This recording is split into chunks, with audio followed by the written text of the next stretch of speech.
Gary Stevenson did a recent video where he spoke about how debates don't really work and how we can bring people over. And although I broadly agree with what he argues, you should be kind, you should be understanding.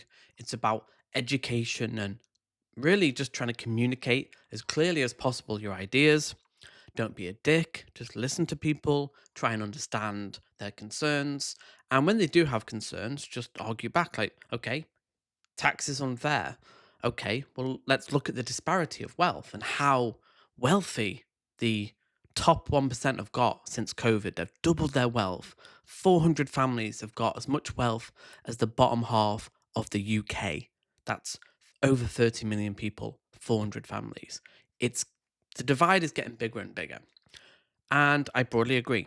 When you're talking to people, which is very different in real life, you're talking to a friend, family, colleague, neighbor, whatever. Of course, you should be civil. You should listen, understand, and have a conversation and just ask questions. Often, just asking questions and listening is the best approach. It's not about, blood sports, although I think that can have its part, and I'll get to back to that in a minute. I think talking to people is listening and just slipping in little nuggets of information about inequality and how back in the after the post-war we rebuilt Britain based on high tax rates for the wealthy, and just really just go on about like, we're just being screwed over by the wealthy. Just it's those stories that are the most important, I think. And a key element to politics is that yeah, debates very rarely change people's minds. Like, who watches a debate and like is like, oh, I've been convinced by the other side. People's politics often are very emotionally driven, especially the majority who aren't involved in the data and the arguments and the ideologies. They'll just be like, kind of just go with what maybe their friends, their family, their social circle will go with. Like, people are pretty tribal, both on the left and the right. And I think why Gary is so effective is because he's a compelling individual. He has a story, a deeply ironic and compelling story of being a trader, kind of getting all the money, having all the success, and then realizing actually inequality is the biggest social ill in society. And he's working to redress that social ill. Amazing. That's a story. It's a Hollywood story. They should make a film out of it almost. It's compelling. And he is very authentic. He's a working class lad who's done well and people see that. That's the most important thing. That's how you get people across. Is just be likable. And I try to aim for that. I'm not saying I'm Gary. I've not got some, I did grow up in a working class environment in Wales. My mother was a cleaner. Sounds like Keir Starmer. My dad was a builder. He's worked various companies. He's been a truck driver. He's working restoring caravans at the moment. I come from a working class background. I don't really talk about my private life because it's not that interesting. But maybe I should talk more about it one day. Maybe I will when I get 100,000 subscribers. Anyway, so he has a compelling story. He's likable. He has success. He's written a book where he goes into detail about where he comes from and what he did and what he wants the future to be. And that's the most important thing. That's how you convince people. I try to be honest. Like, you can call me, I've been called a grifter, I've been called everything, and that's fine with me. I'm part of, when I signed up to this, I knew I was going to get abused, and that's fine. And that kind of leads me on to what I'm going to speak about in a minute. I think there is a place for a rejection of civility politics. I think the right has weaponized civility politics. You look at the average Jordan Peterson video or trigonometry, it's all about aesthetics. It's like calm debate. They could be saying the most insane far right stuff, but calm, collected, civilized debate. And I think there's a deep irony and contradiction in both ways. I think you can do both. I think a good debate where you kind of make the opponent look weak has its place. And I think that's why the right are really successful at this. Like Donald Trump likes his insults, likes his ad hominems, and I think they do have a place. And I don't think it's an either or. I think yes, we should be civil and we should be kind and empathetic. But also, I think we need to be a little bit harder and less censorious and go, yes, insult me. I don't care. I'm interested in the ideas. I believe in free speech. I'm not going to censor you. I've got fascists in my community. I've got regular far right commenters who come in and comment every day. And I think on some level, they probably say, he's actually all right. I do this on a typical leftist channel or a liberal channel, and they probably get deleted or hidden from the comments. I welcome everyone. I genuinely do, because these people can be brought over. Like, I think 90% of people can be brought over. There's about 10% who can't. But I think your average person, if you're likable, if you try and lay out your arguments, if you're trying honest, just be honest, be authentic, and understand that people are a product of their environment, especially the media environment. I go on about it, but most of people's views today, especially on the right, is dictated by media environment.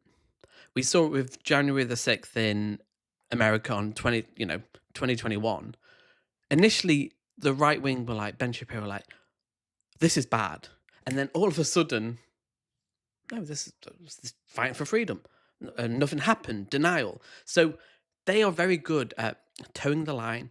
They're very good at, I'd say, otherizing, which I don't think is a good thing, but I think can be used for good sometimes. I think by kind of demonizing the far right, I think it has its place, because there are certain views that we, you know, ostracize in society. Homophobia used to be accepted, but now we know we will shun those people. We will shame those people, and it's unacceptable. You will lose your job.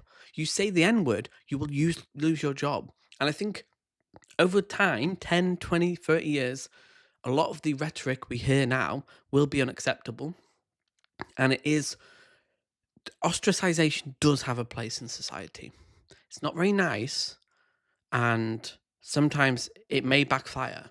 But I think we really need to make it unacceptable to like really be racist again, because it wasn't that long ago when it was, but it has been normalized again.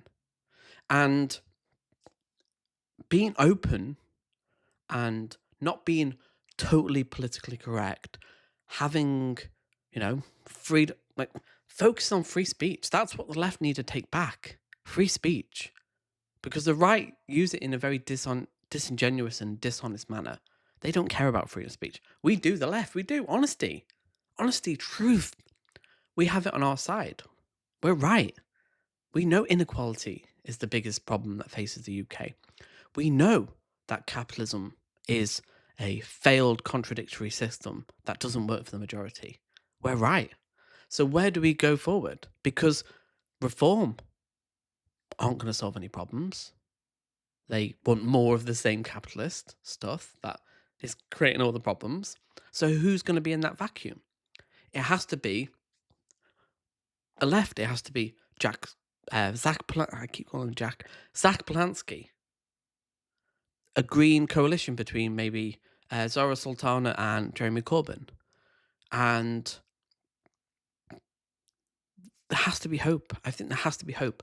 And again, to summarize, authenticity, being likable, being honest, not being censorious, having a laugh, not being, trying to create echo chambers, because I think the left often will do that. I think there is on the right too, but we've got to learn the lessons from the right, but for good, and know that actually there's a reason why Donald Trump is popular. It's because he is charismatic, he is funny,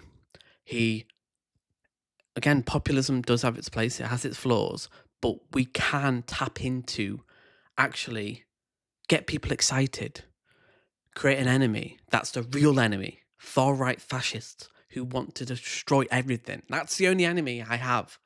I love everyone else. I love everyone else. It's the fascists that I have a problem with.